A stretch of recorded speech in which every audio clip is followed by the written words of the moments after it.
Le Ouattarisme, un logiciel politique de guerre civile, par Théophile Kouamouo. Bonjour et bienvenue sur votre chaîne d'information quotidienne. Ainsi va la vie et ainsi va l'info.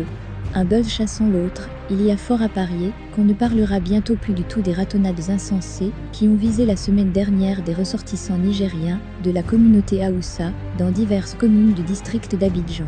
La cyberactiviste succès, agitatrice ouattariste, à l'origine de la diffusion d'une vidéo mensongère dévoilant prétendument les sévices auxquels des Ivoiriens auraient été soumis par des Nigériens, en réalité des images de 2019 provenant du Nigeria et n'ayant aucun rapport avec la Côte d'Ivoire, s'est livrée jeudi dernier à la police nationale. Elle a été condamnée à 5 ans de prison ferme et à 2 millions de CFA d'amende dans le cadre d'une procédure de comparution immédiate. Fin du film. Il est en tout cas très probable qu'elle, et les 11 autres interpellés, soient les Amadé Ouérémy de cette séquence honteuse. Sacrifiés pour solde de tout compte. Les centaines de miliciens enragés qui ont pillé, blessé, effrayé ne seront sans doute pas inquiétés. Et les leçons profondes de cette histoire ne seront pas tirées. Un pouvoir de guerre civile or, ce qui s'est passé est bien plus inquiétant que ce qu'il paraît. Il s'agit d'une nouvelle manifestation d'une troublante réalité. Le pouvoir d'Alassane Ouattara est structurellement un pouvoir de guerre civile. Il est né dans la guerre civile, il fait planer en permanence l'ombre de la guerre civile, et il est jusqu'ici difficile d'entrevoir comment il prendra fin en dehors d'une guerre civile, ce qui n'est absolument pas souhaitable. Développons. Les attaques a priori gratuites contre une communauté étrangère spécifique relèvent d'une certaine forme de rationalité. Elles interviennent au moment où des rationnements d'électricité et d'eau mettent à mal l'économie ivoirienne. Et elles touchent en premier lieu les travailleurs du secteur informel et autres journaliers qui sont les premières variables d'ajustement des entreprises quand des chocs inattendus se produisent.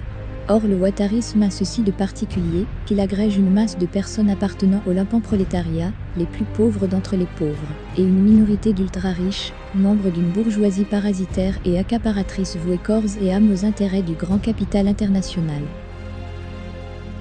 De fait, la crise énergétique actuelle s'explique par les prédations diverses sur le secteur électrique qui engraissent les frères Boug, les groupes Agacan et AXA, dont les complices inconditionnels sont au sommet de l'État. La logique du bouc émissaire face à l'appauvrissement économique d'un grand nombre d'adorateurs, il faut trouver un bouc émissaire. Cette fois-ci, le bouc émissaire a été le Haoussa. Le Haoussa qui, s'il est souvent tout aussi pauvre que son voisin ivoirien, peut donner l'impression d'être prospère parce qu'il gère de la liquidité dans le cadre de son garbadrome ou de sa quincaillerie.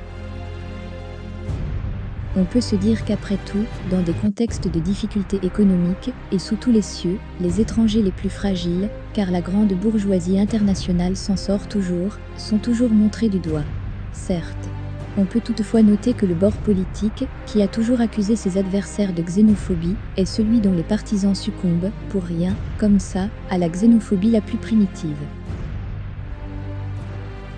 Surtout, ce qui inquiète, au-delà de l'absence totale de fondement de ces pseudo-représailles, c'est le caractère éruptif des attaques qui ont visé les Haoussa.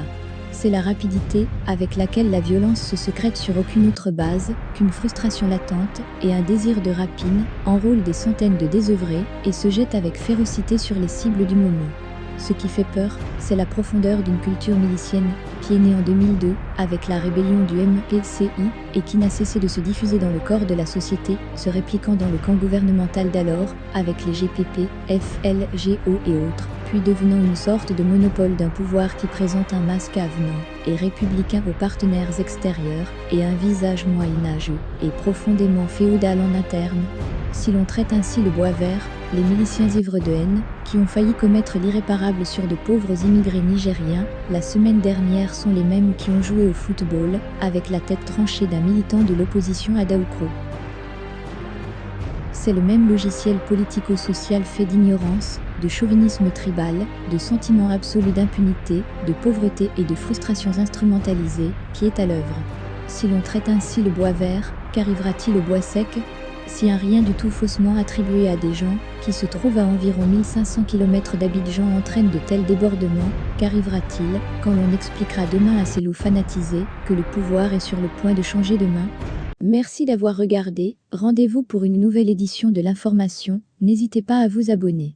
Portez-vous bien. S'informer, c'est se former.